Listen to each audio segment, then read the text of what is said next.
Just under 2 weeks ago, I went and got an Xbox One console, traded a bunch of 360 games as well as a broken 360.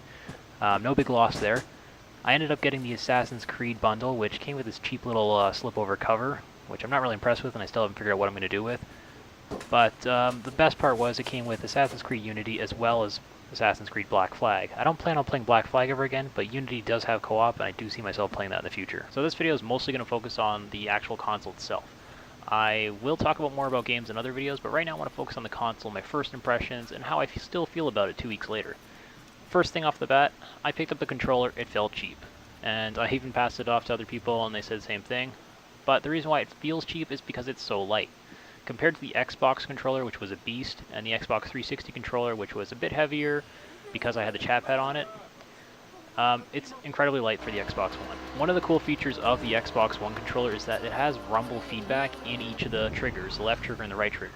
So when you're slamming on the brakes in a racing game or firing off a gun in the first-person shooter, you feel that feedback. It's pretty cool because it kind of adds a layer of friction that you're not really used to, whereas older controllers, they would just vibrate with the weight, and hey, that might be your thing, maybe in controllers, maybe in other things too, but for the Xbox One controller, it feels more immersive. One of the things that sucks about the new controller is that you need new accessories for it. Old microphones won't work on it. As a matter of fact, if you want to use any other microphone other than the one that came in the box, you have to go out and get a special adapter.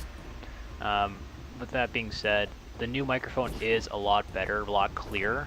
I've hadn't had any problems with chat so far, which I was plagued with the 360 when I was trying to talk to friends when it's just one-on-one, or people that live in like England. Like, I can't talk to these people because the chat was just so terrible. With the Xbox One though, it's crystal clear. It's almost like using Skype, which is cool because you can technically use Skype if you want as an alternative. One minor inconvenience of the console is that it assumes that you have HDMI set up. Most TVs and monitors these days only have HDMI or have HDMI VGA, but the Xbox One only uses HDMI as an output. So if you have that, great. If you don't, you're going to find a way to work around it. Something of an odd design choice was the fact that there's limited USB ports on the console. There's one on the left side and there's a few on the back. The one on the left I use for my keyboard, but I can't see the future of wired controllers working out because where are you going to plug them? It's going to be kind of inaccessible to grab the back of the console every time you want to plug in a controller. Something to consider. A common grievance that I have with a lot of electronics is the fact that they'll sell themselves as having this huge hard drive, but then when you actually get the console or the device, it comes far short of that number. With the Xbox One, it promised 500 gigabytes, but when you actually get the console, 1/3 of that hard drive is already being used for something. Now, I've read on forums that it's used for the DVR function, which is fair, but it shouldn't be marketed as a 500 gig hard drive if you don't actually have that space. I've already technically used up 40% of my hard drive, and all I've got on it is like 3 games. As far as software goes, the Xbox One offers quite a few apps that are pretty cool. Some things I wouldn't never really saw myself using, but now because they're there and I want to get the most out of my Xbox One, I'm starting to use them. Things like Twitch, Skype, the DVR function for sure. The way it's all set up is kind of like a Windows 8 format, so you can pin all your favorites or most used apps onto one page, and then you have easy access to them. There's also the quick snap, so things like game DVR or even Twitch or Skype, you can have just literally pop up a double tap of the guide button.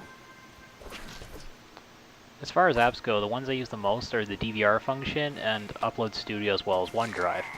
Now this is because I have to.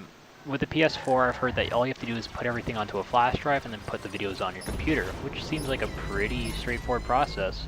Not sure why the Xbox One decided not to go with that other than having control over the media itself. When you go to save your DVR, and to use DVR, it's the simple function of double tapping the guide button, pressing X, and it records the last 30 seconds. If you have it connect, you just say Xbox record that.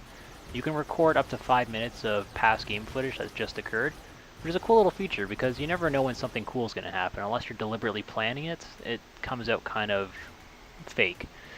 But for stuff that happens on the fly, it's a great feature. I've used it several times, and I'm trying to share as many funny or like glitchy kind of moments in games that I've had so far, and it makes it that much easier. The 3 main apps that I use the most are actually the like stupidestly named. Upload, Upload Studio, and OneDrive. I use these programs in order to actually save my clips and then upload them where necessary. The only reason I have to use them is because I can't just simply take my video clips onto a USB drive and put it on my PC like the PS4 is said to do. I'm not sure why Xbox decided to go against this, but I'm guessing because they want to control over the properties they own. So they force you to use OneDrive, and they force you to use these other two stupid apps, which are redundant.